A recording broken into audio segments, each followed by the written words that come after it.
Hello students, जैसे हम देख रहे हैं कि आपके बोर्ड के एग्ज़ाम्स शुरू है।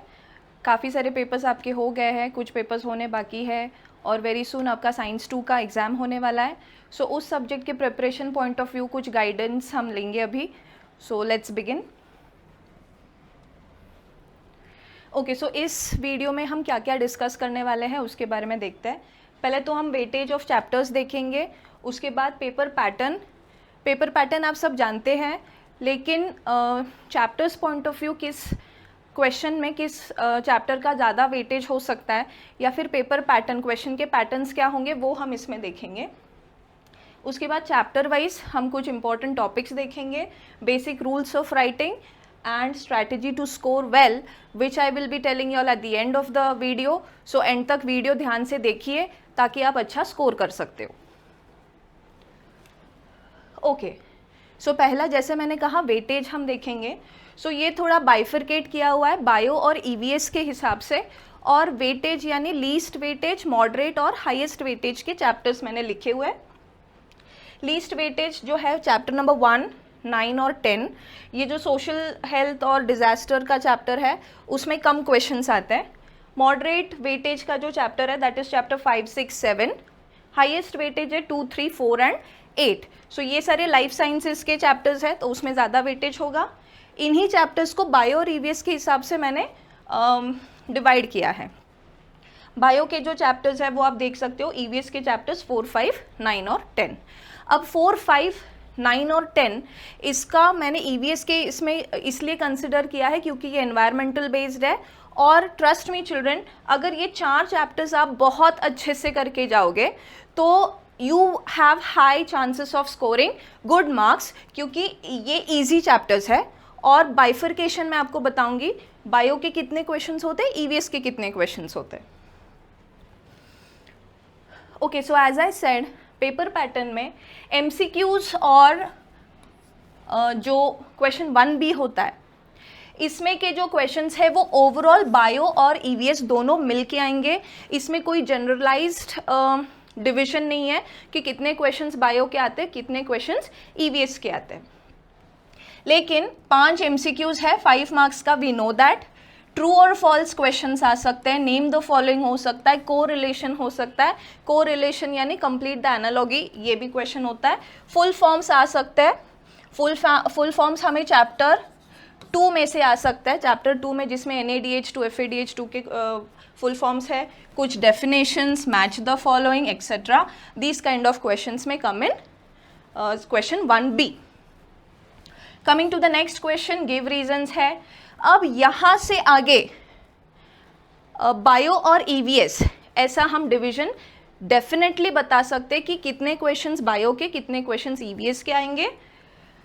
एक क्वेश्चन डेफिनेटली बायो होगा, एक क्वेश्चन डेफिनेटली ईवीएस होगा, और जो थर्ड क्वेश्चन होगा, क्योंकि हम जानते हैं we have to attempt any 2 out of 3, so उसमें से जो थर्ड क्वेश्चन है एक तो बायो होगा या फिर ईवीएस होगा। सो अगर आप बायो थरोली कर लेते हैं या ईवीएस थरोली कर लेते हैं, सो 2 marks you have already secured here. Okay, another 2 marks again, अगर हमारा लक अच्छा है, मैंने बायो अच्छा कर लिया, बायो का अटेम्प्ट कर पाओगे, ईवीएस अच्छा कर लिया तो ईवीएस का कर पाओगे। कमिंग, यहाँ मैंने लिखा है, देखिए, mostly these questions come from chapter 2, 5, 6, इन्हीं चैप्टर्स में से मोस्टली आएंगे। ओके, क्वेश्चन 2B की तरफ जब हम आगे चलेंगे, यहाँ आंसर द फॉलोइंग होता है, आंसर एनी 3 आउट ऑफ 5। इसमें भी डिवीजन आप देखिए, 2 bio questions, 2 EVS questions, and the 5th one may be bio may be EVS। तो आप आपके प्रिपरेशन को उसी डायरेक्शन में ले चलिए। अगर आपको लगता है EVS इजीली कर पा रहे हो, EVS के क्वेश्चंस अच्छे से कर लीजिए, ठीक है। बायो है तो बायो के कर लीजिए। किस टाइप के क्वेश्चंस आएंगे यहाँ? शॉर्ट नोट्स 2 मार्क्स के लिए आ सकता है। कंप्लीट द डायग्राम के क्वेश्चंस इसमें आ सकते हैं, जिसमें 4 एम्प्टी बॉक्सेस देंगे, हाफ मार्क्स का ईच होगा। डिस्टिंग्विश हम जानते हैं हमेशा 2 मार्क्स के लिए आता है। अब ये डिस्टिंग्विश किस में से आएगा? चैप्टर 2 में से आ सकता है, माइटोसिस मियोसिस, या फिर चैप्टर 6 में से आ सकता है। डिफाइन एंड गिव एग्जाम्पल, ये कंबाइन क्वेश्चन है। मतलब मान लो डिफाइन जेनेटिक इंजीनियरिंग, या फिर define biotechnology and give its 2 applications, इस टाइप के क्वेश्चंस यहाँ 2 मार्क्स के लिए आ सकते हैं। ओके, सो थर्ड क्वेश्चन में क्या होता है, there are 8 questions that are given to y'all, उसमें से हमें कोई भी 5 सॉल्व करने होते हैं। इसमें भी एक जनरलाइज्ड पैटर्न जो हमने अब तक देखा है वो ये है कि 4 बायो और 4 ईवीएस के क्वेश्चंस होते हैं। उसमें से भी पैटर्न हम थोड़ा अगर देखेंगे तो मोस्टली क्या होते हैं, एक्सप्लेन विद डायग्राम के क्वेश्चंस होते हैं। सो यहाँ डायग्राम्स क्या दिए जाते हैं आपको, कोई टर्बाइन दिया गया होगा या फिर चैप्टर नंबर 3 में से कुछ दिया है, उसको आपको एक्सप्लेन करना है, या फिर क्वेश्चन ही ऐसा होगा कि draw the diagram and explain. उसके बाद कैरेक्टरिस्टिक्स लिखने हो सकता है, ये ऑफ कोर्स किस चैप्टर में से आएंगे, चैप्टर नंबर 6 में से। उसके बाद आइडेंटिफाई द सिंबल्स, 3 सिंबल्स दिए जाएंगे जैसे रिड्यूस, रीयूज, रिसाइकल या फिर ग्रीन एनर्जी, सेव वाटर, ये कुछ एक्सरसाइज में ही ये क्वेश्चंस है, ये हो सकता है। उसके बाद complete the diagram, complete the diagram यानी आपको एक डायग्राम अधूरी दी है, you have to fill them up. So इसमें इधर you fill up 3 boxes for 3 marks या फिर 6 एम्प्टी बॉक्सेस हम फिल अप करेंगे हाफ मार्क्स के लिए। उसके बाद अगेन डायग्राम बेस्ड क्वेश्चंस में मेंस्ट्रुअल साइकिल की डायग्राम दी होगी, उसके बेस्ड 3 क्वेश्चंस होंगे, या फिर फ्लावर का डायग्राम दिया है, इस टाइप के क्वेश्चंस आपको यहाँ आएंगे। शॉर्ट नोट्स आएंगे, complete the paragraph, complete the paragraph में तो पैराग्राफ में कौन से एक्सपेक्टेड आंसर्स है ये ऑलरेडी ब्रैकेट में ऊपर दिए हुए होंगे, ठीक है। और लास्ट रहता है हमारा क्वेश्चन नंबर 4। सो इस क्वेश्चन नंबर 4 में you have to attempt any 1 out of 2।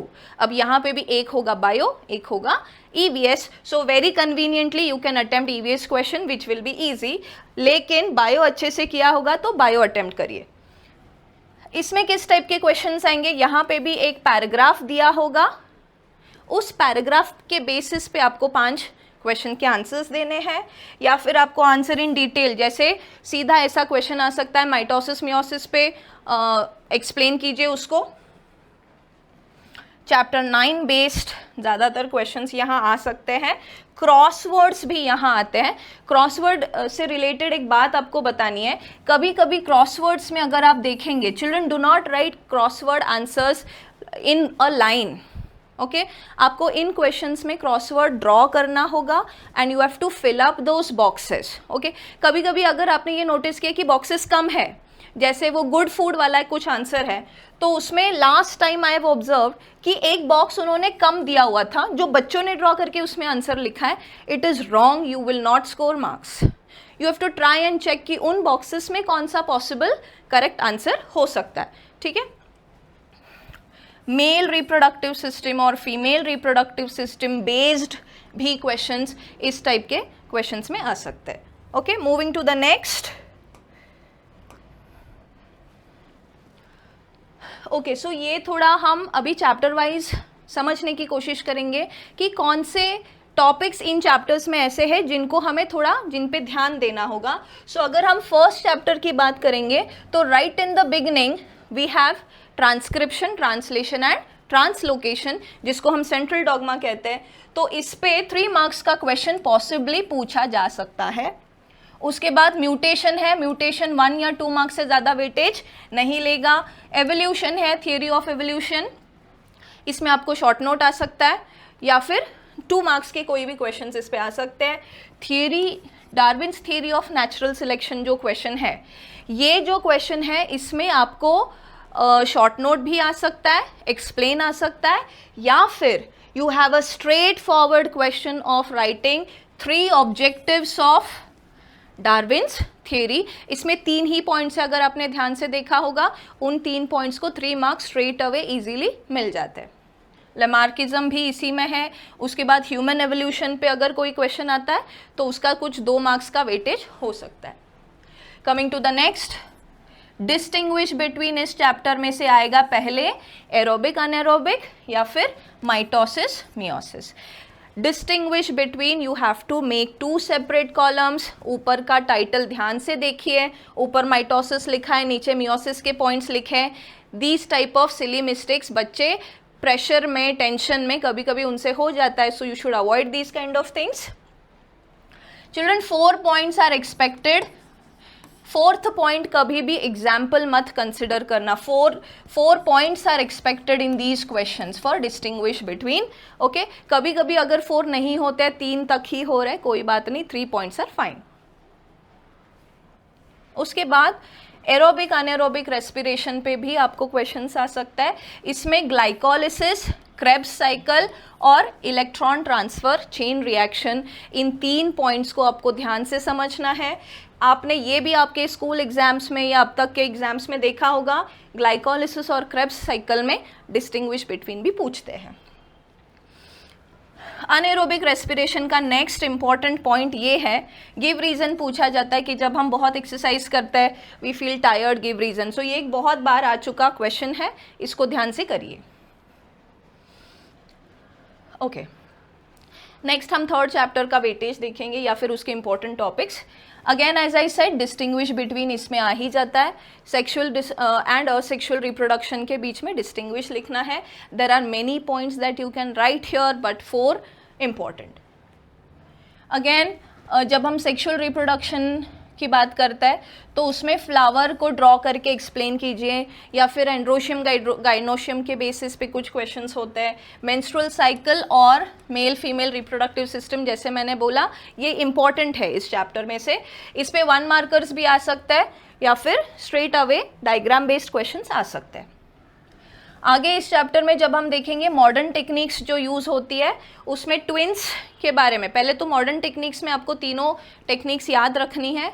एक है IVF, दूसरा है surrogacy and third is sperm bank. इन तीनों को आपको ध्यान से पढ़ना है. 3 मार्क्स के लिए अगर आता है तो 1 मार्क के हिसाब से ही उसको इंट्रोड्यूस कीजिए. ट्विंस में मोनो और डाइजाइगोटिक ट्विंस, ओके, फिर उसमें साइमेसी ट्विंस क्या होते हैं, किस कंडीशन में वो उस टाइप के ट्विंस का बर्थ होता है, you have to remember that. Next is reproductive health, syphilis, gonorrhoea, sexually transmitted diseases.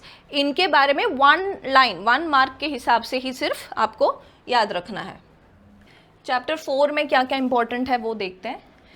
पहला जो इम्पोर्टेंट टॉपिक है वो एनवायरमेंटल पोल्यूशन के रीजंस के बारे में है. क्या किन रीजंस के वजह से एनवायरमेंटल पोल्यूशन होता है.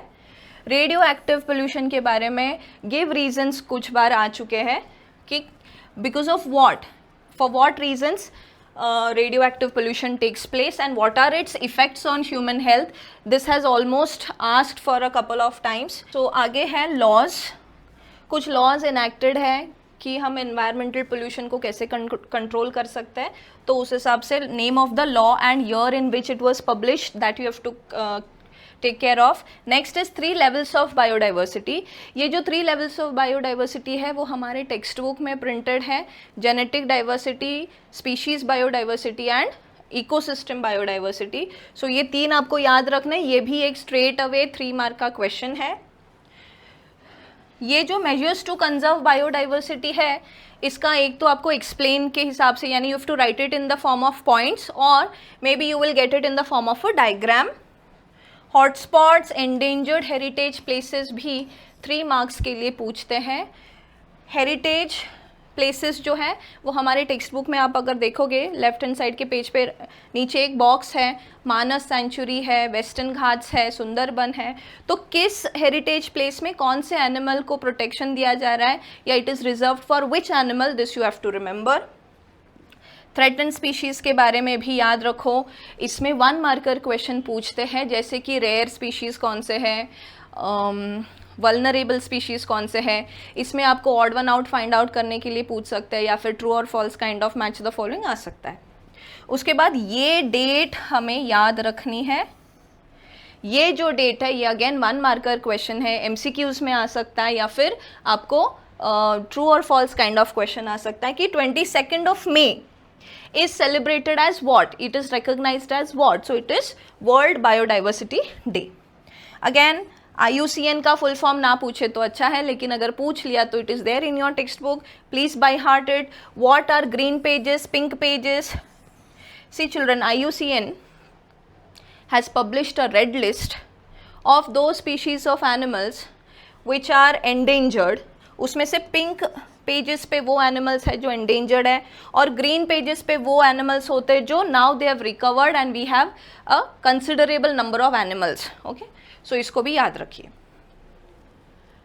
चैप्टर 5 में this is again energy production, electricity production based जो चैप्टर है, तो इसमें पावर प्लांट्स के बारे में बहुत कुछ दिया है.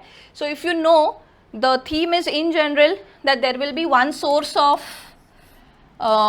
फ्यूल, कोई भी एक सोर्स होगा और उस सोर्स को यूज़ करके हम स्टीम प्रोड्यूस करेंगे, या फिर water is directly thrown directed towards the turbine. So आगे हमेशा टर्बाइन होगा और टर्बाइन के आगे हमेशा जनरेटर्स होंगे and generators will produce electricity. So basic theme of electricity production is same, but what differs is the source. तो वो सोर्स आपको ध्यान से समझना है.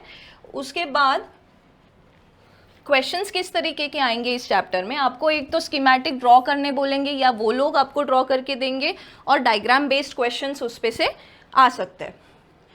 कुछ हो सकते हैं कि आपको एडवांटेजेस डिसएडवांटेजेस लिखने हैं. कभी कभी डिस्टिंग्विश क्वेश्चंस भी आ सकते हैं कि विंड एनर्जी या फिर electricity production by using wind या फिर nuclear, you have to distinguish between that. Give reasons इस चैप्टर में क्या आएंगे, न्यूक्लियर फिजन का जो रिएक्शन होता है उसको कंट्रोल्ड मैनर में ही करना पड़ता है. वाई न्यूक्लियर रिएक्शंस आर, या फिर कुछ डिजास्टर्स उसमें हो सकते हैं, क्या डिजास्टर्स हो सकते हैं, दिस काइंड ऑफ क्वेश्चंस में कम हियर. फ्लो चार्ट्स आपको याद रखने हैं. Children, whatever is there in your textbook in the form of diagrams thoroughly करके जाइए, क्योंकि किस डायग्राम के बेस्ड क्या क्वेश्चन पूछेंगे you never know. Okay, so diagram flow charts के भी हमारे टेक्स्ट बुक में इस चैप्टर में है. एक तो आपको फ्लो चार्ट्स कंप्लीट करने होंगे, या फिर आंसर ही ऐसा, क्वेश्चन ही ऐसा होगा कि आपको फ्लो चार्ट के फॉर्म में उस आंसर को लिखना है. So you have to memorise that also. Another 1 marker questions from this is कि महाराष्ट्र में ऐसे कौन से प्लेसेस है. फॉर एग्जांपल वो पूछेंगे कि महाराष्ट्र में सोलार पावर्स कहाँ है, या फिर महाराष्ट्र में thermal energy power based power plants कहाँ है, तारापुर में क्या है. So they will either give you the place and ask which power plant is there, या फिर पावर प्लांट कहाँ है. This kind of questions. 6th chapter को वेटेज वैसा तो ज़्यादा नहीं है, लेकिन इसमें क्वेश्चंस आपको कैसे आएंगे, कुछ बाय डिफ़ॉल्ट क्वेश्चंस ऐसे होंगे कि आपको डिस्टिंग्विश करना है कोऑर्डिनेट्स और नॉन कोऑर्डिनेट्स के बीच में, या फिर कोई भी फाइलम या क्लास के बीच में, जैसे मैमेलिया और कुछ पूछ लिया, या फिर हेमिकॉर्डेट और कोई दूसरा फाइलम पूछ लिया. So mostly distinguish between for 2 marks will be asked. Otherwise there is a question of writing the characteristics of a particular phylum or classification. So many children lose their marks in this question. I'll tell you why. Because they get confused between the word characteristics and classification. So classification के question में आपको लिखना क्या है, characteristics लिख के आ जाते हैं बच्चे. क्लासिफिकेशन में लिखना क्या है, you have to start from kingdom, sub kingdom, phylum, sub phylum kind of, and and आपका होना चाहिए एग्जाम्पल. सो मान लो आपको बटरफ्लाई का इमेज दिया है, फ्रॉग का इमेज दिया है, उसका क्लासिफिकेशन लिखने बोला है. So you will write its kingdom, sub kingdom, that is the classification. In characteristics you have to write कि उसके कैरेक्टरिस्टिक्स, यानी उस फाइलम में जितने भी एनिमल्स हैं उनके क्या कैरेक्टरिस्टिक्स है. सो वो उनके पास सिमेट्री कैसी है, उनका ब्लड किस तरीके का है, मतलब कोल्ड ब्लडेड है या वार्म ब्लडेड है. These kind of points should come in the characteristics exam question. So you please read the question carefully and answer it accordingly. Fine. Okay, draw and label, straight labeling, this is a hint that I have given over here. They may ask you to draw, for mostly draw animals करने को नहीं पूछते, but hydra पूछ लिया, या फिर Annelida में से किसी एग्जाम्पल को पूछ लिया, उसमें आपको ड्रॉ करके लेबलिंग करना है. So most of the times I will explain when I have a slide of diagrams, उसमें एक्सप्लेन और लेबलिंग कैसे करना है ये हम आगे वाले स्लाइड्स में देख लेंगे. 7th और 8th चैप्टर थोड़ा देख लेते हैं फटाफट. 7th चैप्टर में भी आपको फ्लो चार्ट्स पूछ सकते हैं प्रोडक्शंस के। अगर फ्लो चार्ट के फॉर्म में नहीं भी पूछा है तो भी प्रोडक्शन, इसके पहले विनेगर प्रोडक्शन कैसे किया गया है, okay, right the process of production of vinegar, right the process of production of soya sauce, या फिर ब्रेड, चीज़, ये सब भी 2 मार्क्स 3 मार्क्स के लिए पूछा जा सकता है। Not asked many times before though, but possibilities are there. Give reasons में ये भी एक फेवरेट क्वेश्चन है एग्जामिनर्स का। माइक्रोबियल एंजाइम्स क्यों यूज़ किए जाते हैं डिटर्जेंट्स में, डिटर्जेंट्स के साथ, या फिर इंडस्ट्रीज में क्यों यूज़ किए जाते हैं? This is one of the give reasons that is frequently asked. उसके बाद नेक्स्ट है modern land filling sites. Modern land filling sites में भी आपको डायग्राम बेस्ड भी क्वेश्चन आ सकता है, या फिर उसको ड्रॉ करने के लिए मोस्टली तो पूछा नहीं जाता है, but you have to just write a short note on it. Second is, ये भी बहुत इंपॉर्टेंट है, कुछ पेजेस आपके टेक्स्ट बुक में अगर आप देखोगे, I have pasted them in the next slides, there are some tables given in our textbook, okay, and on those pages you will see names of the microorganisms और उनका role क्या है, या फिर उनसे कौन से बेवरेजेस मिलते हैं। सो ये आपको बिल्कुल ध्यान से बाय हार्ट ही करना होगा। स्पेलिंग मिस्टेक्स यहाँ होने के बहुत चांसेस है। आपको उस ऑर्गेनिज्म का नाम भले ही आता है, but if you don't write the correct spelling you will lose half marks which is of no use, right. इसमें भी कंप्लीट द चार्ट या टेबल। किसका चार्ट? टेबल, वही जो मैंने अभी बोला आपको, ऑर्गेनिजम्स और उनके रोल क्या है, यूजेस क्या है, उसका टेबल।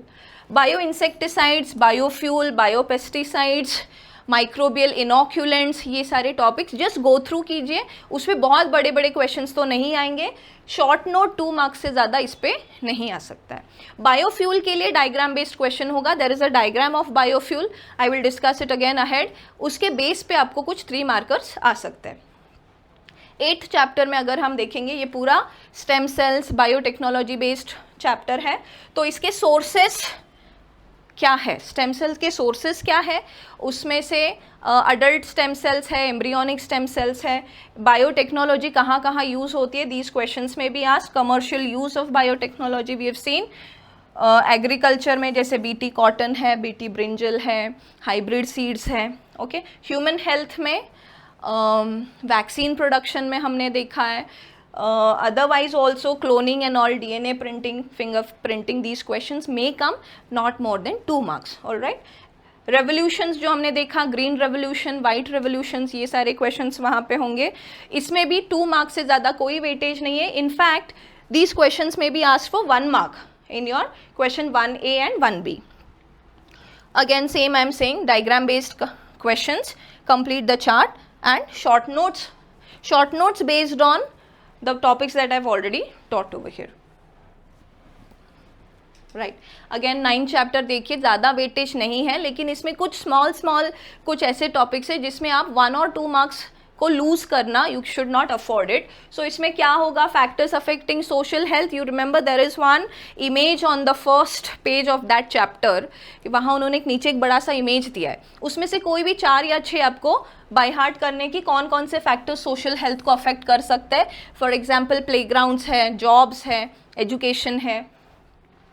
उसके बाद टेक्नोलॉजी का क्या एडवर्स इफेक्ट हो सकता है लोगों पे, तो एक उसमें से selficide, you all must have learned it. Selficide क्या है कि सेल्फी लेते लेते दे आर नॉट अवेयर कि आजू बाजू में क्या चल रहा है, क्या है, व्हीकल्स आ रहे हैं, रोड क्रॉस कर रहे हैं, पीक पॉइंट्स पे कहीं जाके सेल्फीज ले रहे हैं, so that may cause death of that individual, that is selficide. So ये सारी चीज़ें, या फिर हेल्थ इफेक्ट अगर हम देखेंगे तो insomnia, that is lack of sleep, tiredness, fatigue, okay, tinnitus, ये सारे हेल्थ इश्यूज हो सकते हैं। साइबर क्राइम्स में क्या क्या होता है, कौन सा एक्ट, देखो एक और डेट यहाँ मैंने लिखी है, IT Act 2000 which is related to the cyber crime. This is an act which is enacted since 17th October 2000 and it was amended, means it was followed from 2008. So these dates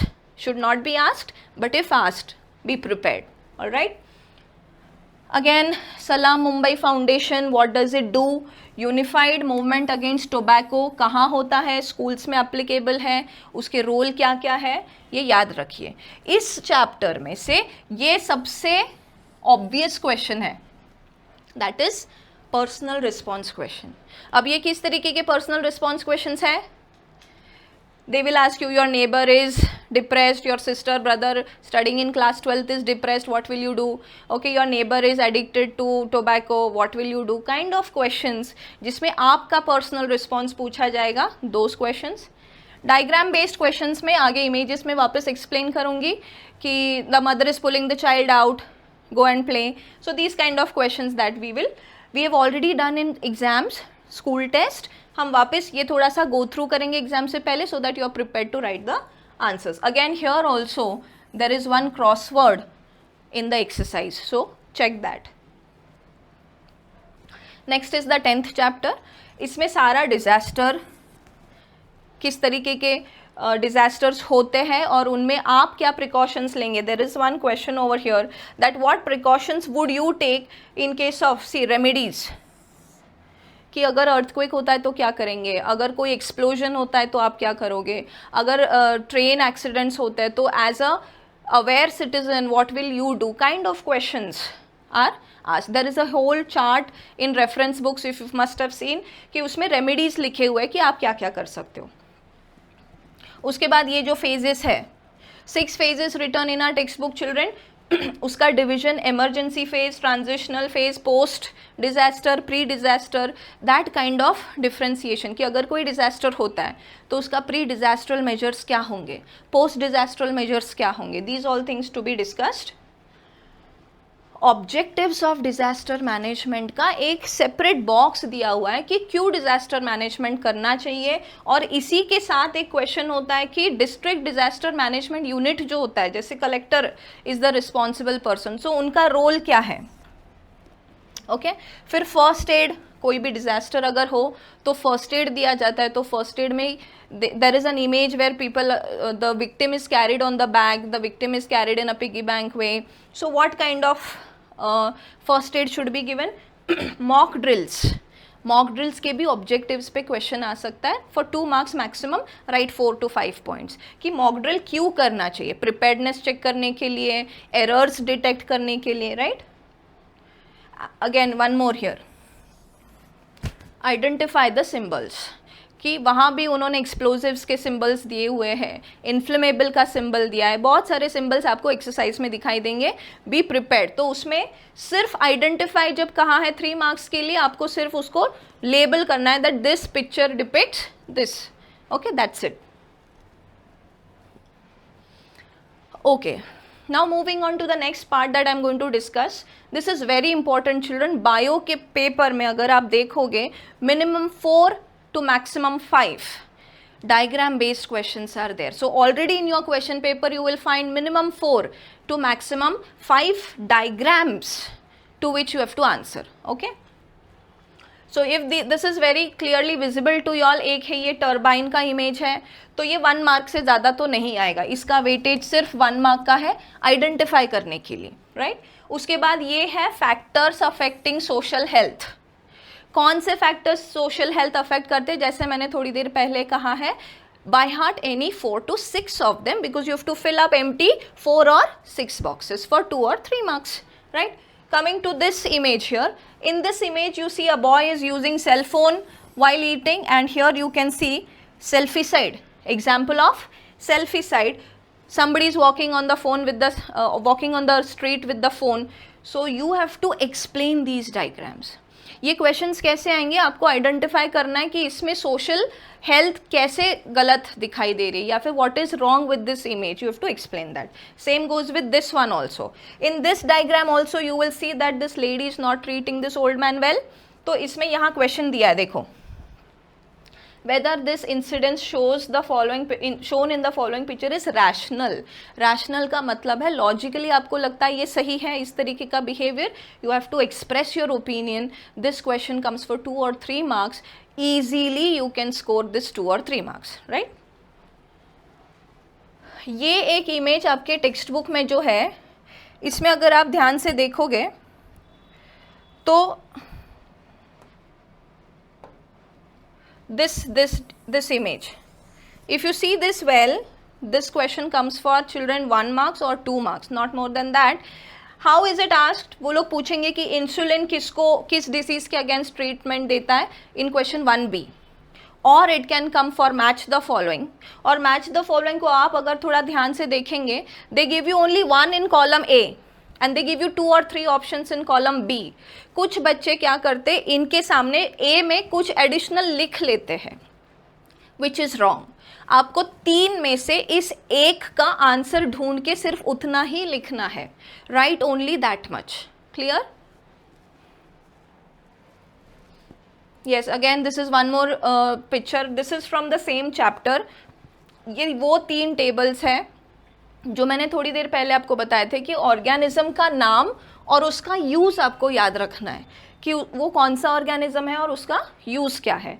same over here also and same in this case also. ये भी काफ़ी बार पूछा गया है कि lactobacillus Brevis ये कौन सा बेवरेज देता है, या फिर सैक्रोमाइसिस सेरेविसी ये कौन सा, या फिर साइडर, साइडर किस माइक्रो ऑर्गेनिज्म से बनता है। So these kind of basic questions may be asked. Here we have one image of ecosystems, very easy, rarely asked but potential to give you full marks, prepare it very well।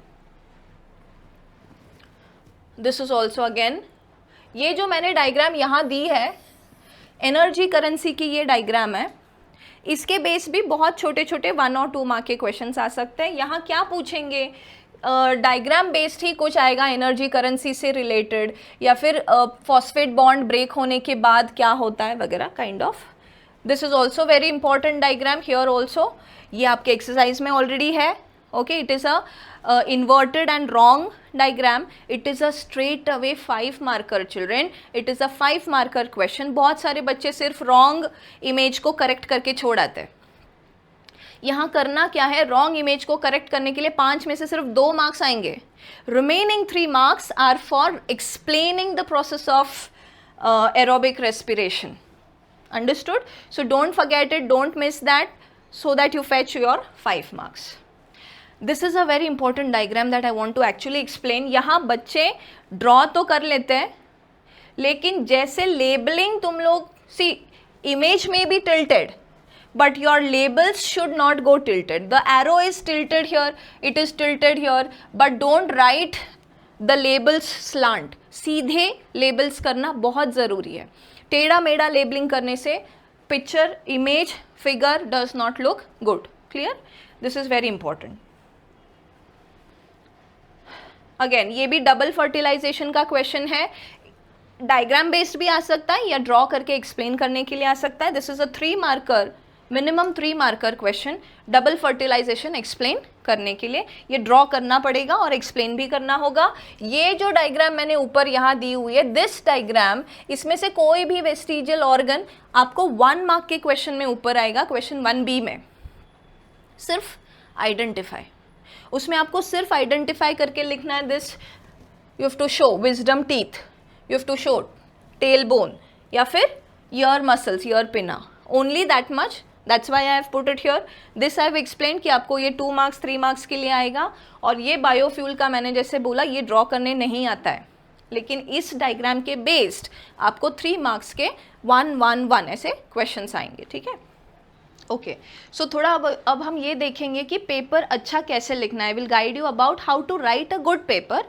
जितना आपको possible होगा, try to stick to it so that you write well. आपका paper presentable होना चाहिए। ठीक है, सो थोड़ा question wise देख लेंगे। पहले क्वेश्चन में मैनी ऑफ द चिल्ड्रन, जैसे क्वेश्चन 1A होता है, इस 1A के क्वेश्चन में बहुत सारे बच्चे एक तो सीधा आंसर लिखते या फिर ऑप्शन ही नहीं लिखते। इसमें सबसे इंपॉर्टेंट बोर्ड राइटिंग गाइडलाइंस के हिसाब से आपको ऑप्शन लिखना जरूरी है, whether you write it as it is given. Okay, capitals दिए, कैपिटल लिखो, स्मॉल दिया है, ए लिखिए, बी लिखिए, जो भी आपका आंसर है, जो भी आंसर है उतना ही आपको लिखना है। ऑप्शन, कभी कभी बच्चे सी ऑप्शन लिखे लेकिन डी के सामने जो सेंटेंस, जो वर्ड दिया है वो गलती से लिख लेते हैं। इस चीज़ को अवॉइड करने के लिए best is don't write what is given behind after the option। best is अगर आपको खुद पे कॉन्फिडेंस ना हो, अगर है अच्छे से लिख पाओगे, सो राइट ऑप्शन सी या जो भी आपका आंसर है और उसके सामने जो आंसर रहेगा वो लिखो। सिर्फ आंसर लिखने से trust me you will not get any mark, ये बोर्ड के रूल्स है। उसके बाद मार्जिन भी बच्चों unnecessary, there is no need to draw margin. I have see ये जो गाइडलाइंस है ये बोर्ड के गाइडलाइंस में बता रही हूँ। आंसर शीट में ऑलरेडी आपको 2 मार्जिन दिए हुए हैं, okay, provided with this one. यहाँ आपको क्वेश्चन नंबर और ये लिखना बहुत ज़रूरी है। You right question 1, question 2, question 3, जैसे भी उन्होंने क्वेश्चन पेपर में दिया है वैसे ही लिखो। Children have lost their marks for not writing the main question number, ठीक है। यहाँ लिखा ही नहीं है कौन सा क्वेश्चन सॉल्व किया है, और ये मान लो अगर आप करते हो क्वेश्चन नंबर 3 के साथ तो 15 मार्क्स का वो क्वेश्चन है and children have lost those marks. Do not take such risk, got it. यहाँ हर एक पेज पे क्वेश्चन नंबर लिखना बहुत ज़रूरी है। यहाँ मैंने लिखा नंबर 1 और मेरा फर्स्ट पॉइंट मैंने अगर अलग से आइडेंटिफाई डिस्टिंग्विश नहीं किया, मतलब मैंने फर्स्ट आंसर भी ऐसे ही लिखा और पॉइंट नंबर 1, पॉइंट नंबर 2 ये भी ऐसे ही लिखे, this will create a big confusion for the examiner. क्यों?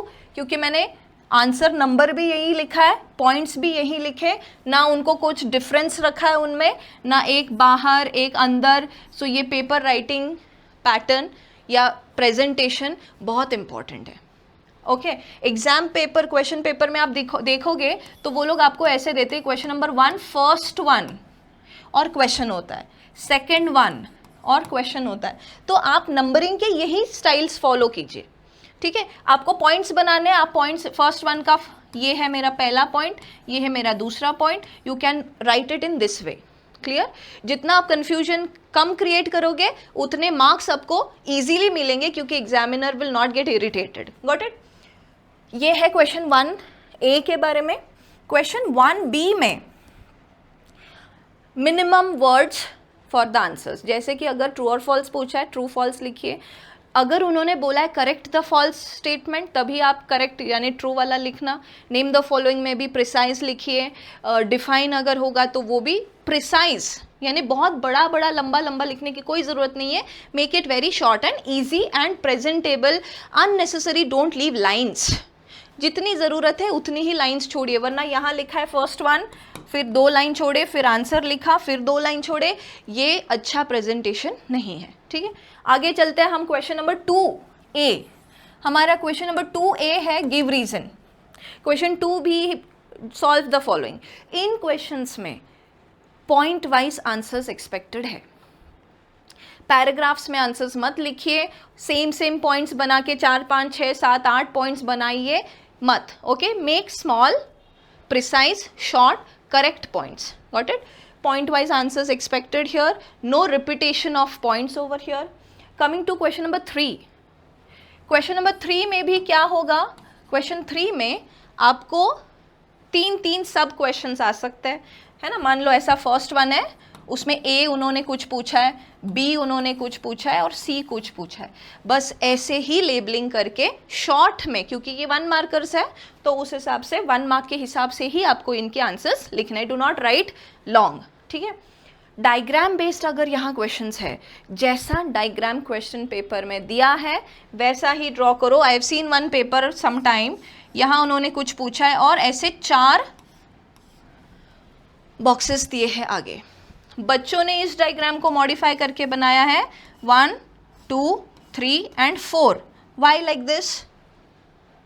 Got it. इससे मार्क्स कटेंगे नहीं कटेंगे ये बात की बात है, लेकिन आप एग्जामिनर को जितना गलत इंप्रेशन दोगे उतना हम रिस्क ले रहे हैं अपने मार्क्स पे, गॉट इट। उससे भी आगे चल के इंपॉर्टेंट ये इंस्ट्रक्शन है कि बॉक्सेस भी नहीं बनाए, you will lose your marks. Boxes नहीं बनाए, इसमें मान लो 5 बॉक्सेस है, उसमें से 4 आपको फिल करने हैं, तो सारे बॉक्सेस में लिख लिया सिर्फ, लेकिन आपका आंसर कौन सा है उसको कैसे आइडेंटिफाई करेंगे? कुछ तो मार्किंग होना चाहिए, अंडरलाइन कीजिए, जिगजैग लाइंस ड्रॉ कीजिए।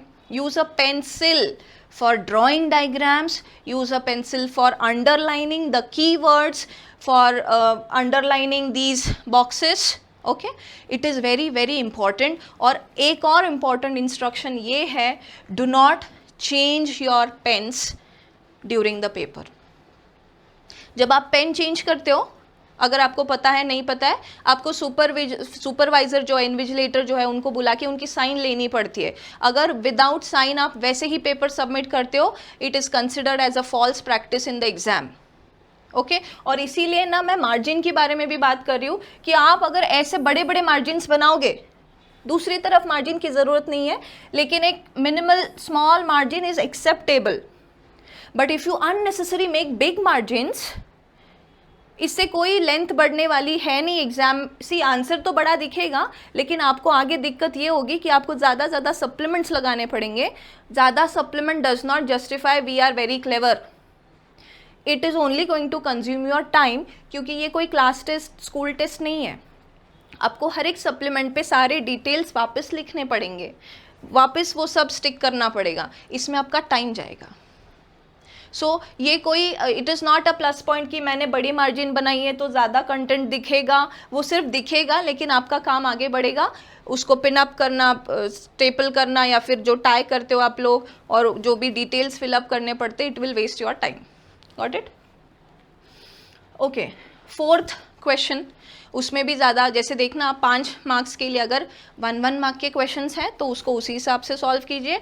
अगर ड्रॉ करके लिखना है तो ड्रॉ गुड डायग्राम्स, ओनली 1/3 और half of your page should be occupied for diagrams. कुछ बच्चे बहुत छोटा डायग्राम ड्रॉ करते हैं, कुछ बहुत ही बड़ा ड्रॉ करते हैं। सो आपके आंसर शीट का 1/3 या हाफ इतना ही डायग्राम के लिए स्पेस ऑक्यूपाई होना चाहिए। ऑलराइट, बाकी पैराग्राफ बेस्ड क्वेश्चंस जो होते हैं उसमें भी एक इम्पॉर्टेंट पॉइंट है कि पूरा पैराग्राफ वापस लिखो। Don't only fill up, don't write only answers, आपको पूरा पैराग्राफ वापस लिख के फिर even one more instruction with respect to diagrams. मान लो मैंने फ्लावर की डायग्राम ड्रॉ करी है, या male female reproductive system draw किया है, या माइटोसिस मियोसिस कुछ ड्रॉ किया है। ड्रॉ करने के बाद आपको उसके अराउंड एक बॉक्स बनाना ज़रूरी है। लेबलिंग सारे सीधे करो, टेढ़े मेढ़े लेबलिंग्स नहीं करना है। Arrow can go cross, okay, suppose I want to label something here, I can take it from here and here, that is fine, but the word that I will write वो सीधा ही होना चाहिए। सो I hope इससे आगे आपको कोई doubts नहीं रहने चाहिए, कोई कन्फ्यूजन नहीं होना चाहिए पेपर राइटिंग के बारे में, प्रिपरेशन के बारे में। सबसे पहले मैं आपको कहूँगी टेक्स्ट बुक खोलना और सारे डायग्राम्स को ध्यान से देखिए, लेबल्स ध्यान से देख लेना, उसके ऊपर कौन से क्वेश्चंस आपने ऑलरेडी स्कूल या कहीं क्लासेस के एग्जाम्स में दिए हैं उसको थोड़ा रिकॉल करिए, अपने एरर्स को रिकॉल करिए, और वो सारे एरर्स आप कल परसों ना करो, ये make sure about it. This is all that I wanted to discuss with you all. I wish you all really very best for the exams. I hope आपके एग्ज़ाम्स अच्छे जाएंगे, सारे एग्ज़ाम्स जो भी बचे हुए, all the best. Thank you.